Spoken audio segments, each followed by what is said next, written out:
kuya, adjusting kayo dito. Alex, halika dito. I will explain. Take one.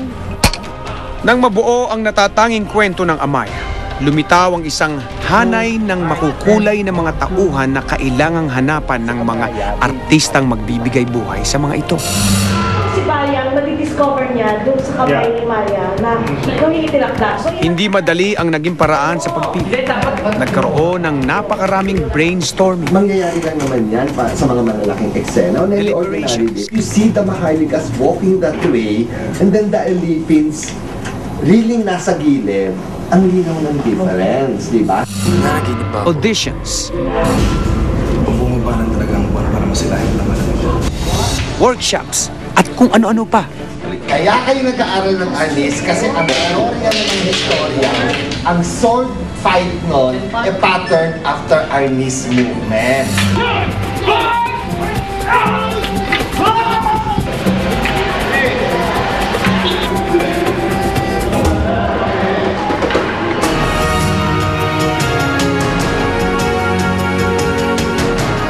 Nang mapili na ang mga gaganap, ito ang isa sa mga dahilan para panoorin ang Amaya gabi-gabi. Dahil napagsama sa iisang programa ng mga pinakamagaling, pinakatanyag at pinakamalaking mga bituin ng telebisyon.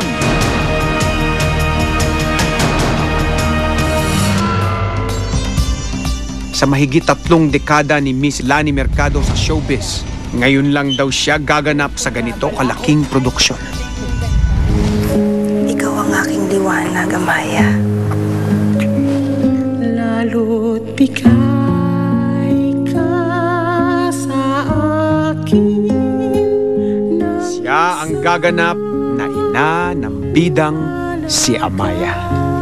Nung first few days ko sa taping na ito, sa shoot namin, binabasa ako. Bakit mo winalay sa akin ang anak ko? Tinutuyo. Kasi literally I was in an island. Ako lang mag-isa. So nasa dagat ako, binabasa, tinutuyo, binabasa, tinutuyo. Hanggang 2:00 ng madaling araw. Sa unang pagkakataon naman ay gaganap si Rochelle Pangilinan bilang isang kontrabida. nahihibang ka na. Walang ginoong iibig sa isang tulad mong may dugong uribon! Punong-puno siya ng sama ng loob. So, kada taping, yung pinakamahirap para sa akin. Kasi dati iiyak ka lang eh. So, ibig sabihin, malalabas mo yung sama ng loob mo pag umiiyak ka. So, dito hindi. Masyado kang greedy or masyadong masama yung ugali ko dito. So, masakit. Bagamat katang-isip lang ang mga karakter na kanilang gagampanan, kailangan maging makatotohanan ang kanilang pagganap. Aba, pinuno ng aming mga diwata. Tigajar, ceramic, satu sikat, 2 cermin, dan 1 gunting. Bigkas pa lang ng salita. Hindi namin alam kung why, kung K, tapos you can't let it go. Parang kailangan malaman mo kung ano yung binibigkas mo. Kasi language is so important. Napakalaki ng casting. Lahat ng aming eksena rito, big scenes. Walang maliit na eksena sa Amaya. Okay na. Ready? Roll! Quiet! Nasa ka lang pa. Action! Baba? Hindi rin naging hadlang ang maraming hirap na kanilang pinagdaraanan para mabigyang buhay ang mga pambihira nilang karakter. Sinong nasa jeep? Pakitaas nga nang makita ko. Napakainit. Sobra. Nakaka-dehydrate pero ganun talaga eh. Mas mararamdaman mo yun eh. No? Tapos naka-wig pa kami. Mainit yung wig. Ganun sanay na kami kasi siguro more than 1 month na rin kami nag-shooting.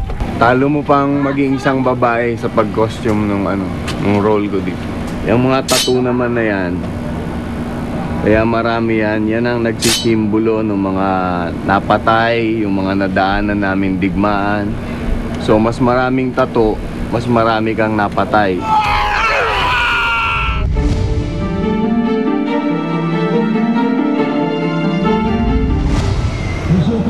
Ang laking tulong ng costume para ma-imbibe namin yung characters namin.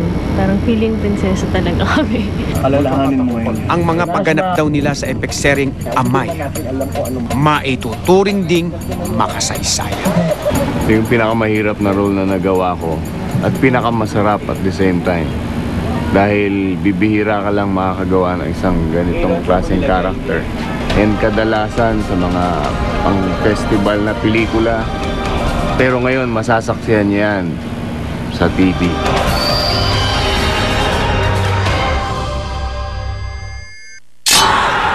Susunod sa Amaya, The Making of an Epic.